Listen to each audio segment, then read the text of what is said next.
And here we are for an episode of Dualistic Unity Social that will be followed by an episode of a roundtable, or rather just a roundtable. So it will be followed by a roundtable number 27, I believe. And I'm very excited about that. If you have not joined a roundtable to date, please do so. It's a hell of a lot of fun. It's a lot like the conversations that we have on Patreon, except that it's an actual episode, which means that all the juicy, good fucking nuggets and insights that we come up with in those conversations gets to see the light of day and get out into the public a little bit and shared with the rest of the community that may not be on our Patreon page. So if you are a tier 2 or a tier 3 supporter, definitely go and check out the sign up form. It was posted this morning on Patreon. You can check that out. Registration's totally free. You can talk about whatever it is you'd like to talk about. If you'd like to talk about your project, if you'd like to ask a question, if you'd like to just vent about something, this is a good opportunity for you to do so, because there is no right thing to do on these episodes. Andrew and I know this. There is no right thing to do. Just go and do. And somebody will get something from it, because you never know what people are looking to learn from. You never know what people can learn from. It's really up to them. So if you don't put yourself out there, you're really not giving them the chance to learn. Well said. Yeah, they're a blast, the roundtables, and definitely sign up if you're interested. You got to be on Patreon to do so, and they're almost as much fun as the Patreon group chats, but they're pretty close. It's about as close as we can get in public, if you know what I mean. But yeah, no, they're a great time, and that is something that I've been, oh man, just like realizing more recently. Like, no one wrote rules to reality. Like, there's no rules written down somewhere of the right way to live or be or what to do for any situation. Like, situationally, like the right way to do a live stream on whatever, all the places we're live streaming right now, Instagram, Twitch, not TikTok, but pretty much everywhere else. And like, no one, like, oh my God, even going into these or going into a podcast episode or doing fucking, like, we're looking for the right way to sleep. Like, we wanted someone else to tell us how many hours of sleep we should be getting, as opposed to just feeling how much sleep we need. And we want to look towards someone else for how to start a podcast, how to do a podcast. And especially with the early ones. And I think that's, I mean, obviously a big part why Joe Rogan's blown up so much is because he was an early one, but he was just shooting the shit with people. That's all it was. There was no structure to it. And he's continued doing that. And he's and it's funny because now he has, a lot of people will say his podcast is unique in the sense that it's very, very long. It's not directional. He bounces around all the time. And yet he was one of the first to do it. So it's interesting how things get shifted and curated into just what the bulk of people are doing. Like, the right thing to say is what most people would say.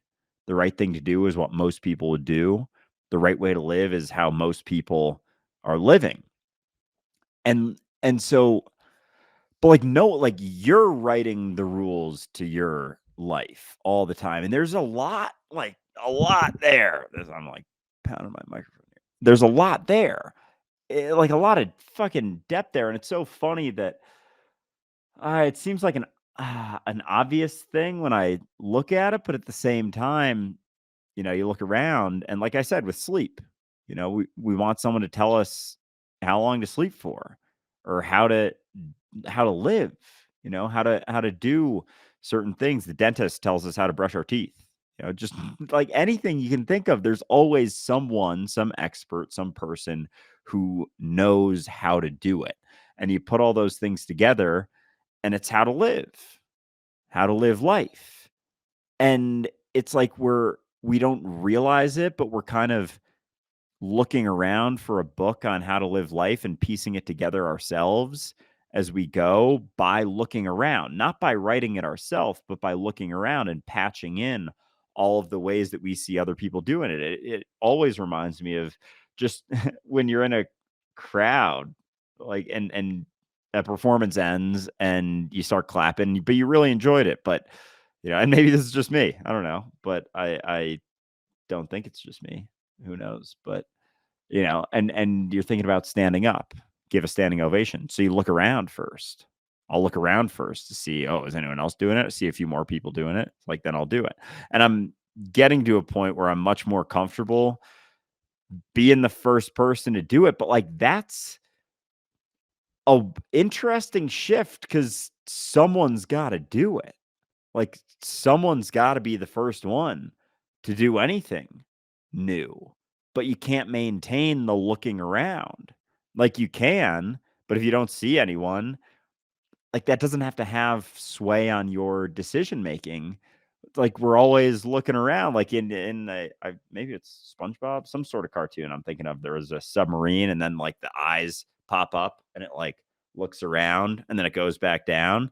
It's almost how I imagine a lot, and I can only speak from my experience, like how I live my life a lot of times. So I'll be doing something, and then be curious, be a little unsure, how do I do this or how do I do that? And so I'll, peek my head up, look around, gain some knowledge of things, and then implement those things into my life and patch them in. Maybe make some slight tweaks. And I'm not even saying it like looking around is a bad thing. There's nothing right or wrong about doing anything, but it's how much are you doubting yourself? Because so much of that is that. And even with research, I'm not saying don't do research, but there's like a balance, obviously, with things. And like, why are you looking into something in a specific way, looking for someone else's opinion of something? Is it to validate your own opinion? Is it to look for the right thing to do, the right way to do something? Is there a guarantee that that's the right way? No, of course not. But, as someone who's one of my deeper fucking insecurities is feeling like I have nothing to say, not knowing what to say in a situation. I'm realizing more now how much that's just not being willing to lead in a sense, and not lead from like a egotistical point of view, but just being willing to live for myself instead of looking and waiting for someone else to make that first move, for someone else to be the first one to stand up, to give a standing ovation, even though I really enjoyed the performance. Why am I waiting to see if anyone else enjoyed it as much as I am or I did? I I'm just talking through my own stuff right now, as always, but it's funny. And then, yeah. So anyway, it's an interesting one. It is an interesting one because there's a certain degree of responsibility, I guess, that goes with it and an understanding of what it is that you're doing. Like, live for yourself, find your own answers. Like, okay, that's kind of what led to, say, the flat earth movement, right? All of a sudden, nobody's looking at research whatsoever. They're just like, I feel this to be true. But the question is, how many of them actually feel it is to be true? And how many of them are just gravitating towards the group? So it's still dictating what you're thinking, just out of need. And that is very much the problem, is when you start recognizing that in order to live for yourself, you have to stop following, which means never settling on anyone else's answers, including your own, because you could be wrong. And so it's living in a state of uncertainty, in a state of growth. That is living for yourself. Otherwise, you're just hitching yourself to another cart. You're just hitching yourself to another train, right? That is ultimately being led by other people. And you're doing so for a reason, because you feel that you would be safer with that group. You feel that, that answer provides you comfort and safety and a sense of security and being right. And so you just gravitate towards it. The alternative is to never know that you are absolutely right. And thus you're always pliable, you're always adaptable, you're always looking at things. I wanted to make a quick mention that we have a bunch of people here at the moment, not just on our channels, but also on Instagram. Hello, everyone. We have a roundtable in about 50 minutes. You can join us. It's at 6 p.m. Eastern time. It's for our tier 2 and tier 3 supporters on Patreon. These roundtable episodes are a blast. They're a lot of fun. If you haven't joined one before, please join one now. I just threw the link up on the screen and in the chat section. Do join us. It's a lot of fun. And we have a 7-day free trial, which means that if you're not a supporter, you can become a supporter for a week and see why it's awesome and that you should have been a supporter all along. Aside from that, we have one more announcement.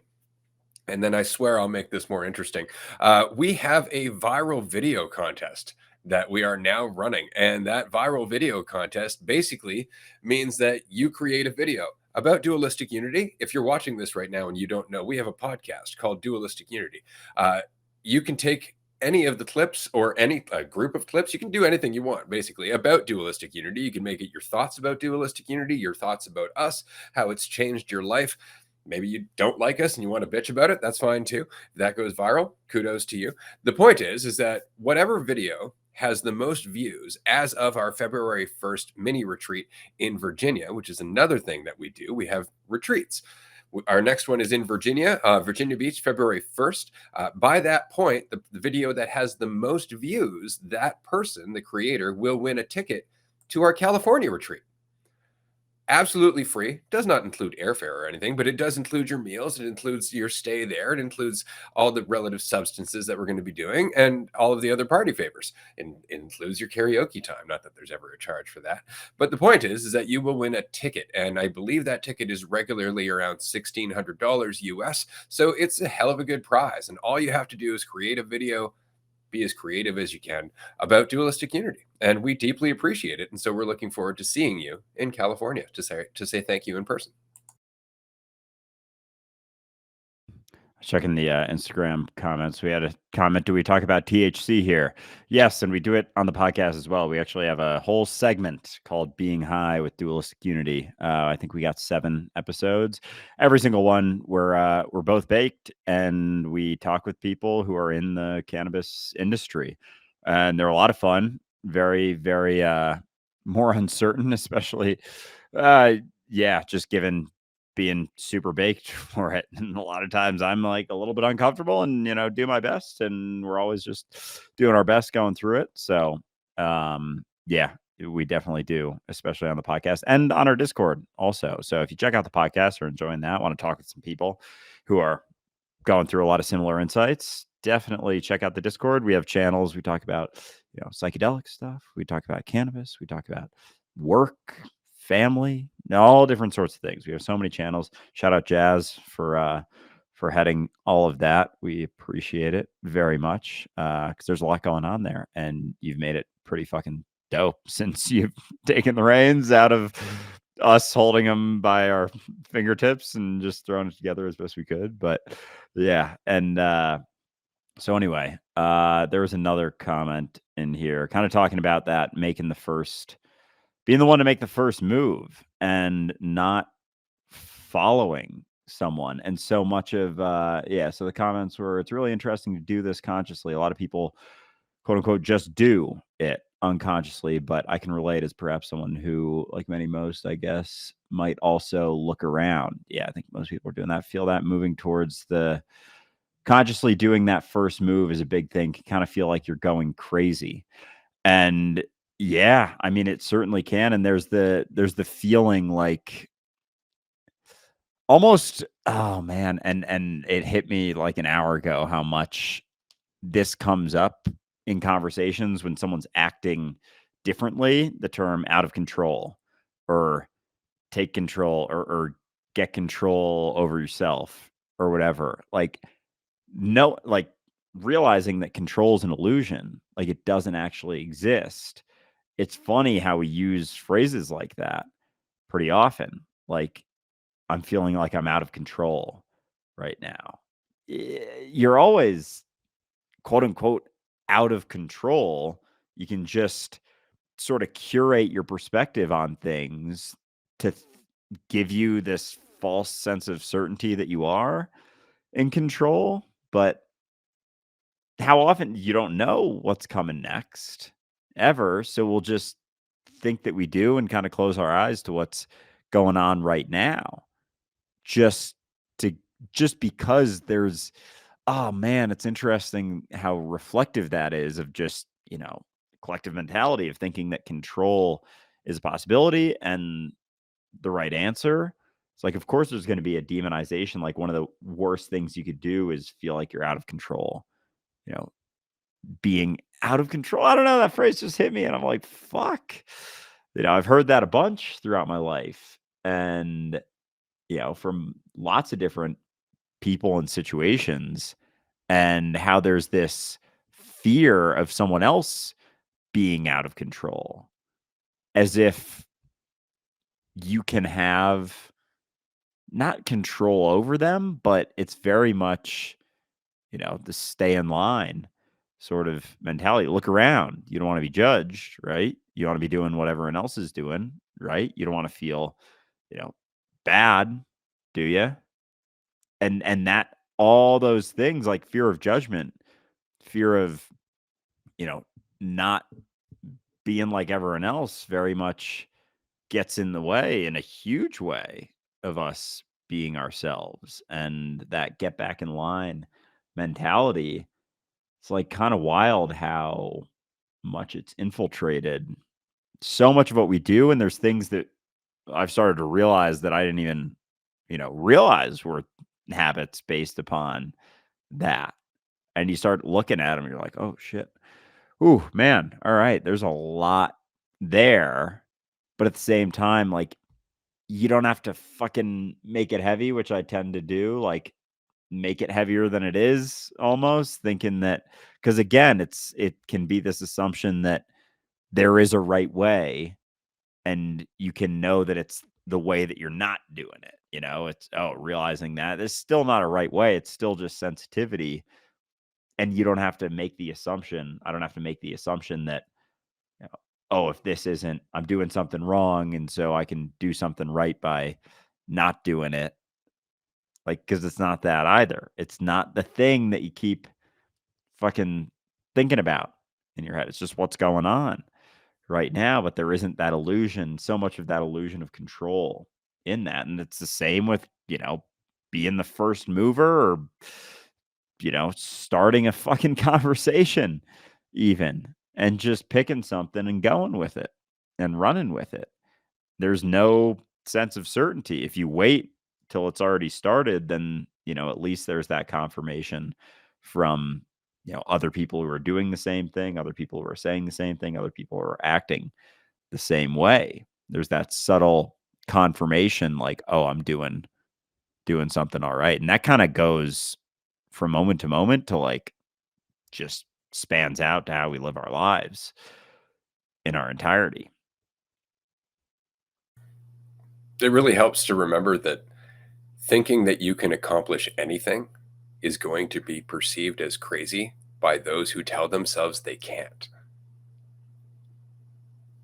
Because to them, that's impossible. You're crazy to try.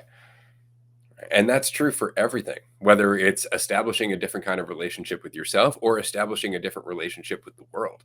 I mean, at one point it would have been considered crazy to question the monarchy.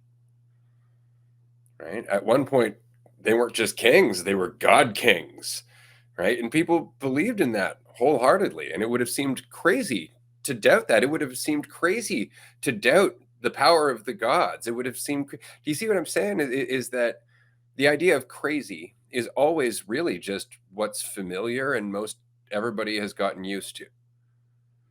Anything outside of that bubble immediately feels crazy. And it's because, as you were saying, it seems out of control. And really all that means is it's outside of the familiar. I'm not sure what I would do here because I haven't encountered this before. Right? Whereas everything else is something that we've encountered before. So we know how to deal with it because we've dealt with it in the past. Other people have dealt with it. There's that whole support network, that safety that goes with it. But as soon as you start to push beyond the familiar, you will start to feel crazy, especially if it's the common familiar. Because then everybody around you won't understand what you're trying to communicate because you've moved outside of the bubble that they live within and have accepted that is life. That's the problem with the familiar, is that it becomes so familiar that we start to assume it's always been that way. This is why it's so important to teach history to children, right? Because without actual time talking about history, discussing how things have come to be, it's so incredibly easy to just get lost in the way things are, to actually assume they've always been this way. There are teenagers right now where it's just dawning on them that there was an age where the internet did not exist.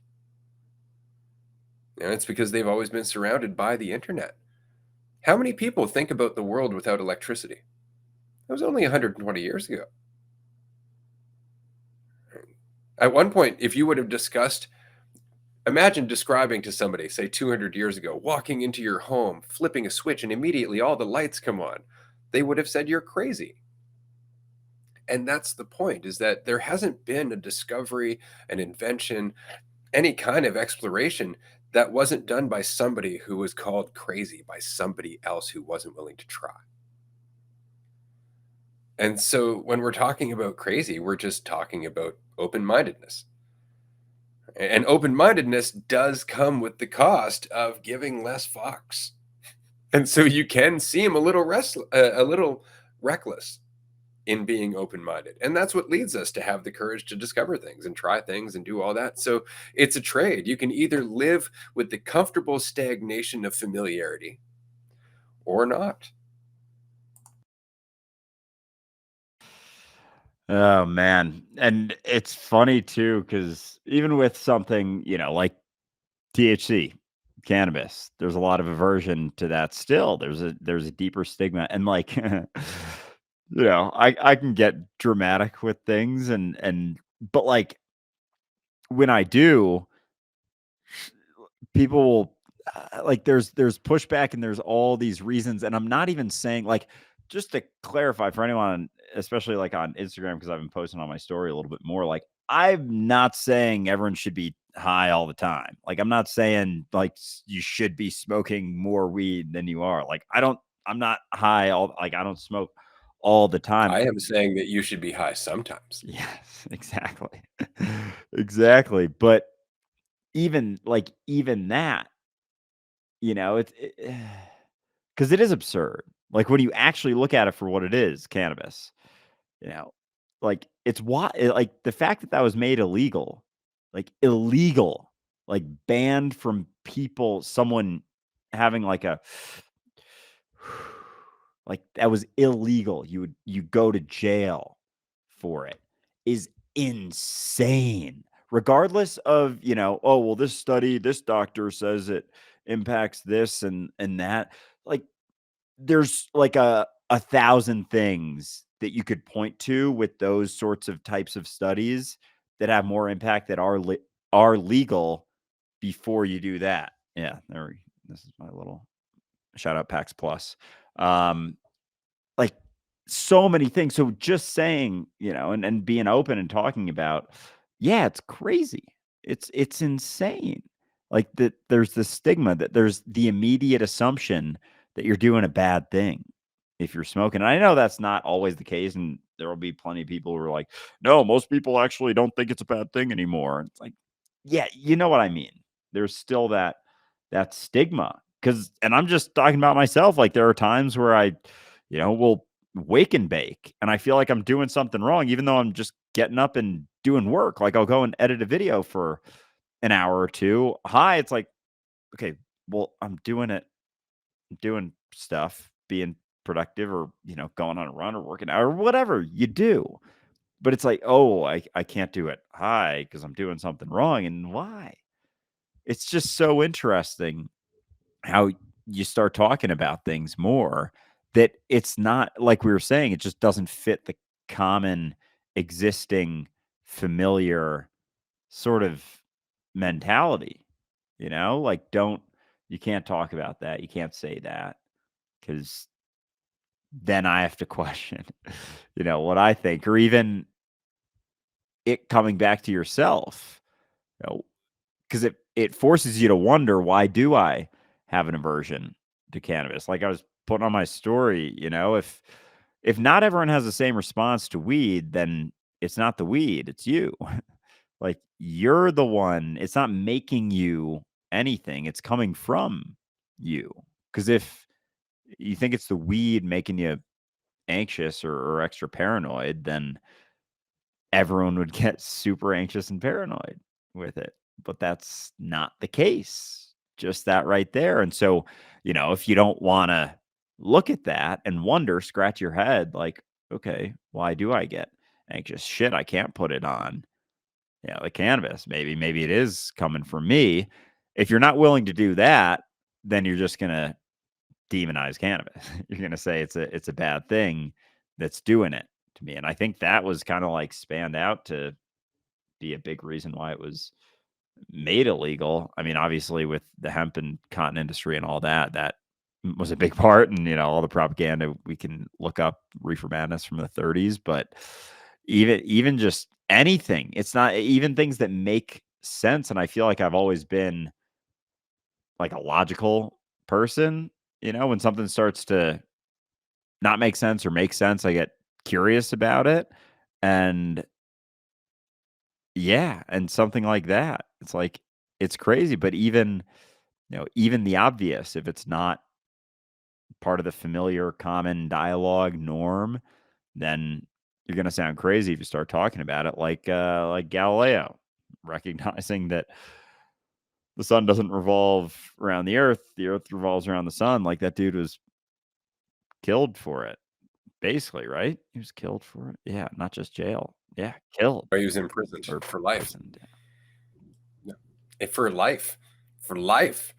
Like not for a while. For the rest of his life, he was imprisoned. That said, though, I'd like to bring up a comparison because we never really talk about this, but it's true. Nobody ever compares marijuana to the one drug that we're all using consistently that has a measurable effect on our state of mind, and you can see it anywhere that you see that you see anyone consuming it more and more and more. Fucking sugar. Sugar is a drug. Sugar is a drug and a half. That's why, if you give your kids a fuck ton of sugar, what's going to happen? Why do you think that stops as an adult? Do you think that stops as an adult? No, you've just developed a fucking tolerance. Oh, maybe you should take a tolerance break from sugar, right? Because that is not something that was ever part of our diet to the capacity that it is right fucking now. Ever. We didn't have bags of sugar a couple hundred years ago. Like, it was rare, unless of course you were baking or you were cooking as a part of your job. I mean, there just wasn't this degree of convenience. I mean, we have sugar in fucking everything. Man, they use it in rolling papers on cigarettes, for fuck's sakes. And it's because they know it's addictive. And yet nobody talks about sugar. And yet, when you talk about the health impacts, people will talk about cannabis like, oh, it's bad for you. Yeah. What's the one thing they always talk about? Smoking. They talk about smoking. Okay? They don't talk about the fact that sugar is the root cause of obesity, of diabetes, of fucking so many fucking problems. Nobody talks about that at all. They're just like, cannabis is bad for you. I don't use drugs as I pour this fucking shit into my coffee every fucking day. Every snack I eat, every chip I eat, everything I eat has fucking corn syrup in it. Everything is laced with sugar all the fucking time. And we don't think that's making us high. We don't think that makes us a bit more agitated or a little bit more prone to anxiety. We don't think that's fucking with our mentality. Yet we'll bitch about cannabis. Oh man, now you got me thinking. I'm like, yeah, I fall in that category. Like I've always been like, oh yeah, I got a sweet tooth. And it's funny because I'm glad I could laugh about it because there was a point in my life where I probably would have been like, oh, he knows that I have a sweet tooth. He probably judges me now that he's bringing up the topic talking about sugar. It's like, no, it's like, yeah. And I'm not alone, certainly, but it's something to look at. Now you got me wondering, should I take a tolerance break from sugar? Someone suggested I take a cannabis break. Meanwhile, I take a fucking 3-week cannabis break easy. That's the easiest thing for me to do because it's, there's stuff that comes up. It's super easy to not feel like you're comfortable in your certainty about what's going on versus cannabis kind of strips a lot of that away. But the beauty is that you're left with just yourself right now and an opportunity to do something with that. So yeah, fucking A, dude. I wonder. Yeah, I like fruit a lot. So maybe just stick with fruit. But even that's been fucking Which would have been a natural yeah. source, though. You see, right? Once upon a time, I like thinking back to once upon a time when we actually had to live with the land. Like that's where we would get a lot of our sugars was from fruits and things like that. It wasn't like you could just go and refine sugar on your own, right? And sugar cane sure as shit didn't grow everywhere. So there's always natural sources of these things. It's just that we have control, right? And this is the cost of control: is the more you have of it, the more you can indulge, the more you can ignore the side effects, the more you can skew things, according to your advantage. Because you got to admit, like the sugar industry is fucking huge. Yeah, and it really is in everything. And now I'm like fucking scratching my head. It's like, all right, let's let's talk about this a little bit because it is in fucking everything. And even with fruit, there's and I've always discounted that, the side of the impact like gut brain connection and all of that. Now I'm starting to get more curious and I know there's some people in my life who I had a strong stance on, the just the lack of impact, not on like I get eating quote unquote healthy, but I think people like to look at everything in silo and not look at the full picture. And if you look at just something that has a massive impact like obesity, like I've kind of looked at it like someone say in that position who's like 200 pounds overweight. A lot of what they see is, you know, eat healthy and eat these things that, you know, maybe are higher calorie that make it tougher. And there's so much to everything all the time, like so many things to factor in, so many considerations to take in. So when you look at something like that, if there's a way for them to, lose some extra weight eating quote unquote not the most natural diet, it's like that's maybe something that's all right. But I've certainly discounted the way it can impact how you feel. Not that it's feeling good, but it is it's that immediate satisfaction versus the lack of that, the instant gratification versus, all right, let me take a step back here and think about, my life as a whole, my experience as a whole. And you can prioritize superficial shit, like looking good and then discount how you feel or how it may be impacting the way that you feel. And so with something like sugar, how much we may not even know just because it's been something that we've always done and always had. It's kind of like, we can get into just making assumptions about yourself and thinking about yourself. The most addictive thing by a million that we do in the world is think about ourselves. And so something like sugar that's in everything, even as you said, cigarette papers, I didn't know that, but anything you consume and even fruit has been modified now to be sweeter than it used to be. So even that is getting pumped full with sugar. Like that's making me scratch my head because I haven't really thought about that yet. Maybe that's the next sort of thing I dig into and just try for myself, see how I feel without doing that. Cause that's the beauty of this is like, experiment. And I've always enjoyed experimenting on myself with things. If there's a diet I'm curious about, it's like, I'm not just going to read about it. Let's see how it feels. Let's see how easy it is to maintain versus difficult, how it shifts my, I don't know, perceptions of things. And so, yeah, might be next thing. And part of me's like, maybe after the holidays. I'm like, we'll see. We'll see. you know. But And it's funny though, because this is always the danger with everything, right? Is that you start to think like, oh shit, you know, I have to stop doing that entirely. I have to find the right amount to do that. I have to find the right and it's just it comes down to that whole thing about like losing weight. It's not about necessarily eating healthier. It's about recognizing when you need to eat versus when you're just eating, right? And that comes down to slowing down and exercising awareness and recognizing that we all have something that we reach for in order to avoid how we feel right now. That's really what it is. And the more you can just sit through how you feel rather than reaching for something that satisfies you and distracts you, the more you're going to lose weight. And that's the case with everything. For example, I smoke weed. We know I smoke weed. I smoke weed and then I get high.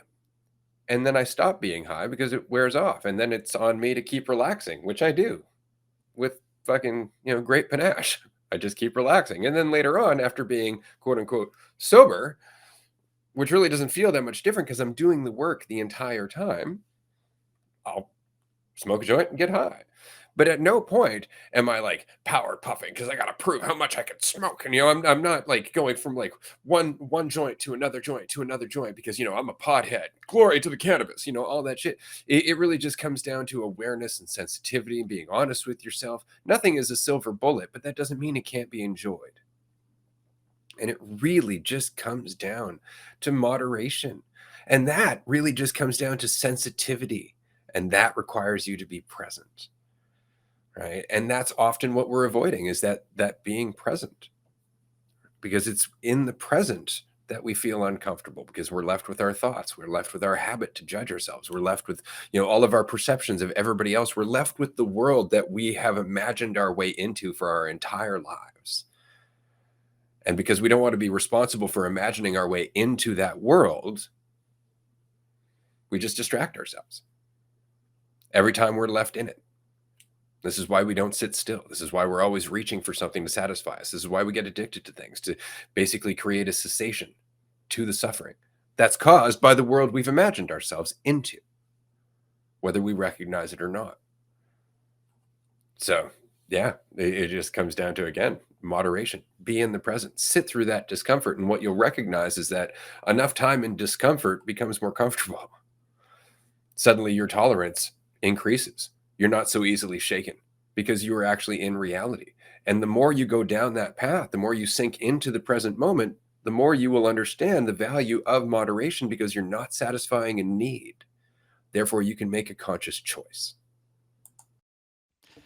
Yeah, because it always just comes back to you, right? With all of the, all of the substances, all of the things we consume, they can give us the opportunity to see things differently, feel differently in a sense, but it's still coming from us. It's still coming from me. And I can even just being willing to see different sides of yourself, like different ways of acting, be it, maybe if you're super serious all the time and think that that's the right way to live, then smoking some weed, like, may bring out a little bit of a goofier, looser, funnier side of yourself. And if you don't see that as something that's valuable, if you don't prioritize that as being something that's worthwhile, and if you're trying to build this idea of yourself, you're going to take everything very seriously because everything is for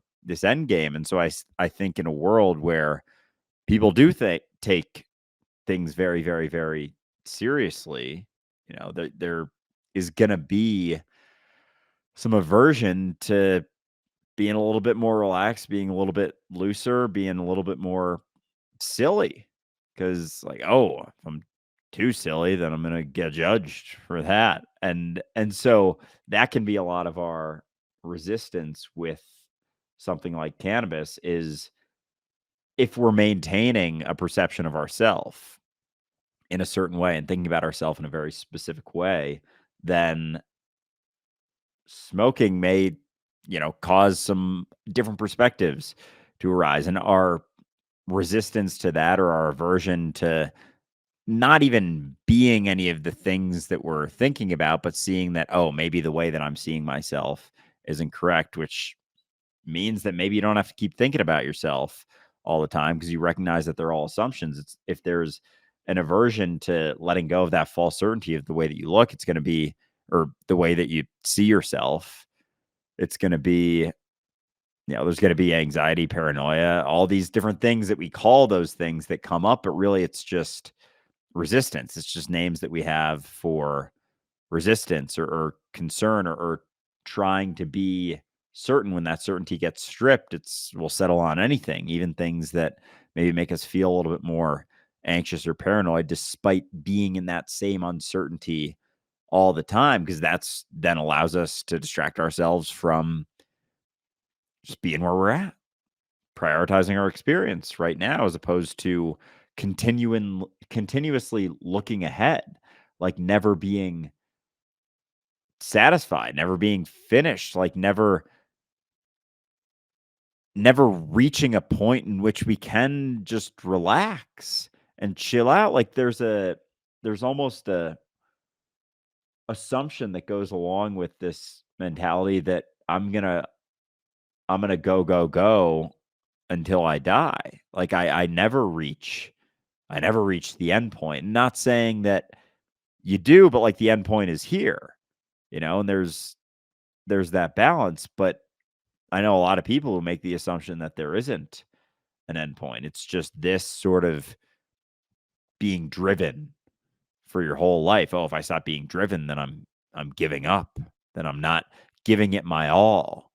Then I'm not doing this thing. And I found that even with just running that marathon. Like I really enjoyed doing that. And it was interesting because in the past I would have definitely set goals, been thinking about what I'm going to accomplish the whole time, and it just was hitting me so hard in the face throughout that process how much it's just me trying to feel better about myself. If I were to set that goal and accomplish it, it's not to say that there's anything wrong with that, but when you look at it, it's like no one else fucking cares what time you get in that. Like, are you not just gonna enjoy that, or are you gonna keep trying to do the next thing, accomplish the next thing, to what?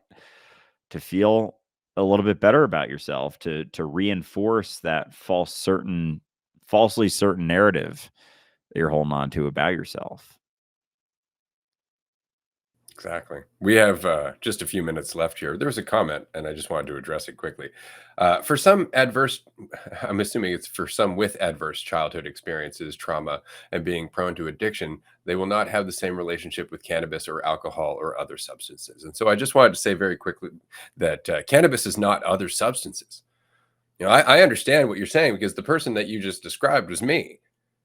I get what you're saying. And what I'm saying is that there are countless other vices that are far fucking worse, including just self-judgment, self-absorption, competition, and not to mention sugar, of course, but you've got tobacco, you've got alcohol, you've got harder drugs. If the very if they come to a vice and it's cannabis, yeah, that may make them a little less productive, but why is that a bad thing? Like every time we're like, oh, this is bad for people with childhood trauma. Why? Because it teaches them to calm the fuck down, right? Or to deal with what's going through their head. I'm not saying necessarily that, you must use cannabis because it's good for you, but it's not necessarily bad for you either. Out of all of the things that you could take in this world, the cannabis plant is one of the least fucking harmful, right? In numerous different ways, not only as a food, but also as a psychoactive compound, something for your mental health as well as your physical health. So I would say in the case of that while I appreciate the caution, I think you have to compare it to the other options that exist out there. Like if somebody who's gone through childhood trauma, who is a little bit prone to addiction, who is dealing with some PTSD or dealing with some bad memories, if the one thing they gravitate to is cannabis and it makes them a little lazy for a few years while they come to a point where they can calmly look at their shit, where's the harm? Outside of harm to the system and its plan of what the fuck we should be doing. Oh, you're not working as hard as you could be. You're not, setting those goals. You're just lazing around. Well, if you can just laze around, good for fucking you. If that's the time you need for your healing journey, good for fucking you. I just don't hold with this idea that, cannabis is in itself, a bad thing for you. I think that there are numerous other things that are far worse. Far worse. And I'm not just talking substances, I'm talking about states of mind. Feeling like you need to be in control, feeling like you need to be more, feeling like there's a right way, which is fucking echoing right through this comment. All of that shit will poison your life. If the alternative is to smoke a joint, take yourself less seriously, fucking do that. We got about 30 seconds left. Thanks for the rant. I appreciate it. We're going to be continuing on a roundtable after this, so definitely join us there if you can. If I don't get your name in the next 5 minutes or so, though, I'm not emailing you the invitation. Sorry, but do remember our free ticket for the California retreat that you can win by making a viral video. Yeah, well said. There was a follow-up. Like, context is so big, and we can get into this next because I know we got a couple seconds here, but there was a follow-up. Like you said, eventually you build a tolerance. It stops working for some. It's like, okay, and like if it's, quote unquote stops working for some, you stop using it. Like that is so far from like being beneficial to an argument that you should stay away from it. Like, oh, it stops working. Okay, then stop using it. Even if that was the case, like, then stop. Like, okay, that's not like that doesn't make it a bad thing. I don't know. Anyway, Well, and what do you mean by working? Like, oh, it yeah, stops relaxing you. It's like, Nick, that's where you pick up the way. That's where you learn to relax. It's meant to teach you another mindset. It's not always going to get you there. Like the lack of responsibility there is a huge thing as well. This is what I say. Like, it's not about the substances. It really is about responsibility and using them. Understanding that it's still you. Anyway, we're going to end this here. This has been a lot of fun. bye everyone.